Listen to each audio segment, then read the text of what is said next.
When Halo 2 came out for the original Xbox, it wasn't just another game release, it was an event. It was the first time I ever remember waiting for a game to come out at midnight, skipping school, and plowing through the entire campaign. Our friends would get together every weekend, hook up multiple consoles, and consume ungodly amounts of Mountain Dew and Little Caesars pizza. So when I saw that Halo 2 was getting re-released as part of the Master Chief Collection for PC, I knew that this was the game in the collection that I would be most excited for, and it does not disappoint. Just like we have with the other games in the collection, Halo 2 has two graphical versions to play, the original graphics from 2004 and the updated graphics, which is what I recommend. It's far more than just a new coat of paint, as the sound has been updated as well, adding in music, louder gunshots, bigger explosions, and all of this gives the game much more depth and really ties in the atmosphere very well. When you see the cutscene of the Marines flying into New Mombasa City and then jump into the action with the upgraded graphics,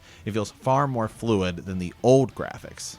Because it's not just the frame rate and resolution that's been upgraded, but there are new character models, added textures, and they all help bring the game to life. And you do have the option to swap anytime between the display styles, and it is crazy just to see how big of a difference it makes. For the most part, Halo 2 is still the same game it was back in 2004, being a perfect upgrade to the original Halo. A much bigger campaign with cutscenes, two playable characters, the ability to dual wield, new vehicles, the ability to jump onto oncoming enemy vehicles, and simply all around better gameplay.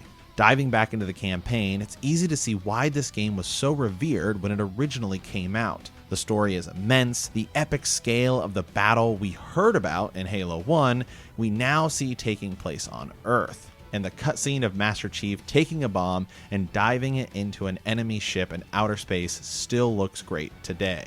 There's really so much to love in this version of Halo 2, especially when comparing it to the Anniversary version or the Master Chief Collection version of Halo 1. Because as much as it is a very faithful execution of the first game, going into it, it just feels much more dated than Halo 2, and a lot of that has to do with the weapons.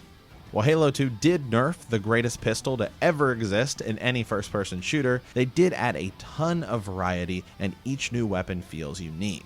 The submachine guns are great for close-up action, but wield two, and you might have to fight against recoil. But when you do have them in control, you will do a ton more damage. You can even mix and match, which makes for some great combinations, especially if you're using one Covenant weapon and one Marine weapon, since the Covenant weapons are better at reducing shields, and the Marine weapons are better at doing overall damage. But the reason we all got Halo 2 was for the multiplayer, and it holds up somewhat well today. Jumping into a match is fairly easy, but currently there are a ton of bugs with hit detection, and you can simply kill anyone with a shotgun by firing it right into a door or through a wall. You can fire a rocket launcher and get hit in the back with it, so hopefully some of these bugs get fixed sometime soon so we can all enjoy the multiplayer, but until then, you can have hours of fun with the campaign.